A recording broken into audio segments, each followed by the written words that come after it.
Om Swastiastu.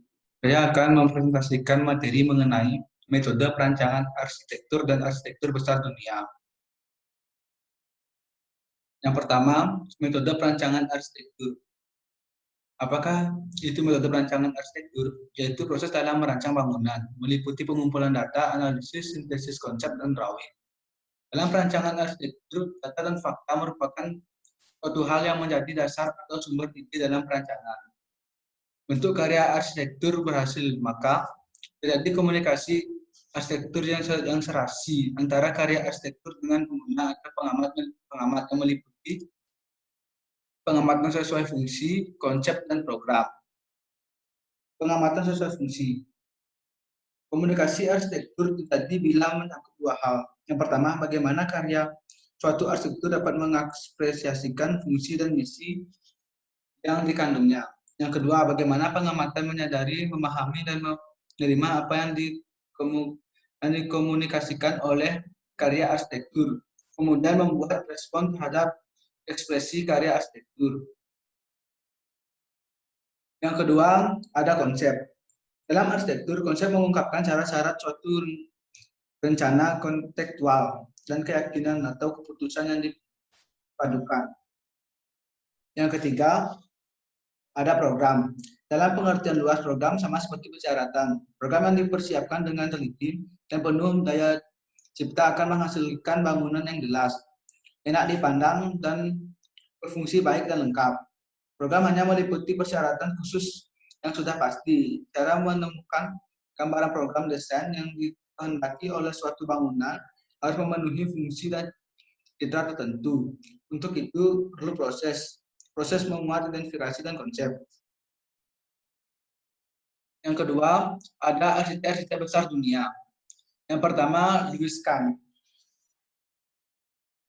Louis Kahn lahir di Pulau Ossel pada tahun 1901. Beliau merupakan salah satu arsitek yang paling berpengaruh pada abad pertengahan ke-20. Louis Kahn meninggal pada 17 Maret 1974 di toilet umum di Penn Station di New York.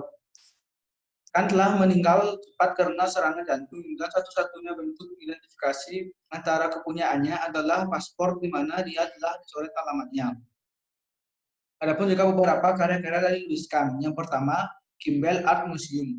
Kimball Art Museum yang dirancang oleh Louis Kahn telah menjadi kiblat bagi semua orang yang tertarik dengan arsitek modern. Elemen cahaya alami adalah fokus utama di sana, dan menciptakan ruang elegan yang sangat sesuai untuk seni yang di dalamnya. Bangunan ini hampir sepenuhnya terlihat modern dan pengguna material dan minimnya ornamen-ornamen yang digunakan. Yang kedua ada Essex House. Essex House adalah salah satu rumah yang paling banyak dipelajari dari 9 rumah yang dirancang oleh arsitek Amerika Louis Kahn.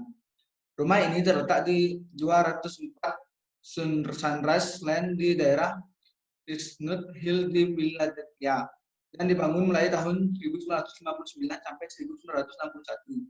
Yang ketiga ada Yale University Art Gallery. Yale University Art Gallery merupakan salah satu bangunan yang terkenal yang dirancang oleh Louis Kahn.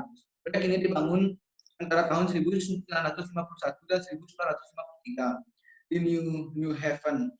Dengan ini Kahn mampu mengeksplorasi gagasan yang dia miliki tentang transformasi arsitektur modern yang baginya tidak memiliki kualitas bangunan kuno. Dia sukses mewujudkan harapannya untuk mendefinisikan ulang arsitektur, karena bangunan ini menandai titik balik yang signifikan dalam sejarah arsitektur Museum Amerika. Yang kedua ada Antoni Gaudí. Antoni Gaudí lahir 25 Juni 1852 dan meninggal tahun 10 Juni 1926 pada umur 73 tahun. Beliau adalah seorang arsitek Catalunya dari Reus, Spanyol. Karya-karya Gaudí mencerminkan gayanya yang individualis dan tidak biasa. Kebanyakan di antaranya terdapat di Barcelona. Banyak karya Gaudí yang mencerminkan kegemarannya dalam hidup, yaitu arsitektur, alam, dan agama. Gaudí memperhatikan setiap detail karyanya, menggabungkan arsitektur dengan serangkaian kerajinan yang ia kuasai, yaitu keramik kaca, warna, penempatan besi, dan pahat kayu. Ada juga beberapa karya dari Antoni Gaudí, yaitu yang pertama Sagrada Familia. Tidak berlebihan. Jika karya Antoni Gaudí yang satu ini disebut sebagai gereja terunik dan terindah di dunia. Pasalnya, konstruksi gereja ini mulai dikerjakan pada tahun 1842, dan hingga saat ini pembangunan belum selesai. Perkirakan seluruh bagian Sagrada Familia baru akan selesai pada tahun 2026. Itu berarti butuh waktu hampir 150 tahun untuk mendirikan bangunan yang nantinya akan menjadi gereja tertinggi di dunia ini. Bukan hanya bangunan yang luas dan tinggi, namun eksteriornya penuh dengan relief dan mendetail. Baik gereja maupun reliefnya telah terdaftar sebagai situs warisan dunia. Yang kedua ada Casa Fashion. Casa Fashion dibuka untuk umum sebagai museum. Ini wisatawan bisa mengunjungi bangunan yang dibangun pada tahun 1877 ini. Casa Fashion didirikan atas permintaan Manuel Fashion, seorang pengusaha kaya di Barcelona pada tahun 1869. Yang ketiga ada Palau Güell. Palau Güell yang juga biasa disebut sebagai Güell Prison ini adalah sebuah mansion atau rumah besar yang didirikan oleh Antoni Gaudí untuk pengusaha bernama Eusebi Gaul.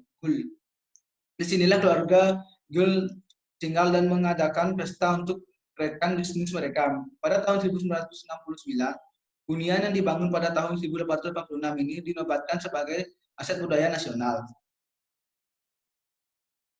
Yang ketiga yaitu ada yang bernama Zaha Hadid. Hadid lahir pada 31 Oktober 1950 di Baghdad, Irak, dari sebuah keluarga muslim kelas atas. Ayahnya adalah seorang industrialis kaya dari Mosul, Irak. Ayahnya bekerja sama mendirikan kelompok Al-Halis liberal diri di Irak pada 1932 yang menjadi organisasi politik signifikan pada 1930-an dan 1940-an. Adapun juga beberapa karya dari Zaha Hadid. Yang pertama, Haidar Alias Center. Pusat Kebudayaan Haidar Alias Center adalah sebuah kompleks bangun di Baku, Azerbaijan yang dirancang oleh arsitek berkebangsaan Irak. Bangunan ini terkenal karena arsitekturnya yang khas dan gaya lengkung yang mengalir. Yang kedua, ada Library and Learning Center. Bangunan yang menjadi milik Universitas Ekonomi ini memiliki banyak elemen unik yang saling melengkapi satu dan yang lainnya. Meski begitu, hal utama dari bangunan ini adalah struktur cantilever yang terlihat melintang di sepanjang lanskap sekolah. Ketiga, ada Dongdaemun Desert Plaza atau DDP, berlokasi di pusat kebudayaan kota Seoul. Proyek ini menampilkan lingkungan indah yang menjadi ciri khas setiap proyek Hadid. Ketika mendesain DDP, Hadid berupa menciptakan struktur yang mencerminkan nilai modern dan futuristik. Bangunan ini menjadi landmark penting di Seoul untuk menambah jumlah bangunan kota sebagai pusat terkemuka. Sekian presentasi dari saya ucapkan terima kasih. Om Santi Santi Santi.